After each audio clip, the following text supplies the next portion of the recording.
আজকের পর্বের শুরুতেই দেখা যায় গতকালের ঘটনায় মোনালিসা ভীষণভাবে ক্ষেপে রয়েছে। রাগ, হিংসা আর জেদের আগুনে জ্বলতে জ্বলতে সে একটাই সিদ্ধান্তে পৌঁছায়। যে অধিকার আজ কম্পাস পেয়েছে সেই অধিকার যে করেই হোক আমাকে পেতেই হবে, বিহানকে আমার করতেই হবে। এই ভাবনা মাথায় নিয়েই মোনালিসা নিজের মায়ের ঘরে যায়। সেখানে ড্রেসিং টেবিলের ওপর রাখা শ্রেষ্ঠার সিঁদুরের কৌটোটার দিকে তার চোখ পড়ে। মুহূর্তের মধ্যেই এক ভয়ঙ্কর প্ল্যান মাথায় আসে মোনালিসার। চারপাশে কেউ নেই দেখে চুপি চুপি সেই সিঁদুরের কৌটোটা নিজের ব্যাগে ভরে নেয় সে। ঠিক সেই সময় মোনালিসার বন্ধুরা ফোন করে বলে, "কি রে, কলেজে আসবি না? আজ তো সরস্বতী পুজোর মিটিং আছে, বিহান স্যার সবাইকে ডেকেছে।"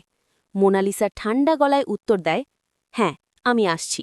ফোন কেটে দিয়েই নিজের মনে বলে ওঠে, "বিহান, আজ তুমি দেখবে মোনালিসা কি করতে পারে। আজ সবার সামনে তোমার হাত থেকেই আমি সিঁদুর পরব, তারপর চৌধুরী বাড়িতে বউ হয়ে ঢুকব, আর ওই কম্পাসকে দূর দূর করে তাড়াব।" এই ভয়ঙ্কর স্বপ্ন বুকে নিয়েই মোনালিসা বেরিয়ে পড়ে কলেজের উদ্দেশ্যে। অন্যদিকে দেখা যায় বিহান কলেজে পৌঁছে গেছে।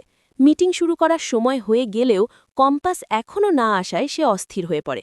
মনে মনে ভাবে, কম্পাস কোথায়, এত দেরি করছে কেন? এদিকে কম্পাস বাড়ি থেকে বেরোলেও কলেজে যাওয়ার পথে একবার নিজের বাবার সঙ্গে দেখা করার সিদ্ধান্ত নেয়। মনে মনে ভাবে, আজ বাবার সঙ্গে একবার কথা বলতেই হবে, তারপর কলেজে যাব। দেরি হলে বিহান স্যার রেগে যাবে ঠিকই, কিন্তু বাবার সঙ্গে দেখা করাটা আজ খুব দরকার। অন্যদিকে কলেজে বিহান অপেক্ষা করতেই থাকে। ঠিক সেই সময় সেখানে হাজির হয় মোনালিসা। বিহানকে দেখা মাত্র দৌড়ে গিয়ে তাকে জড়িয়ে ধরে সে বলে, "বিহান, তুমি তো আমার জন্যই ওয়েট করছিলে, তাই না? আমি জানি তুমি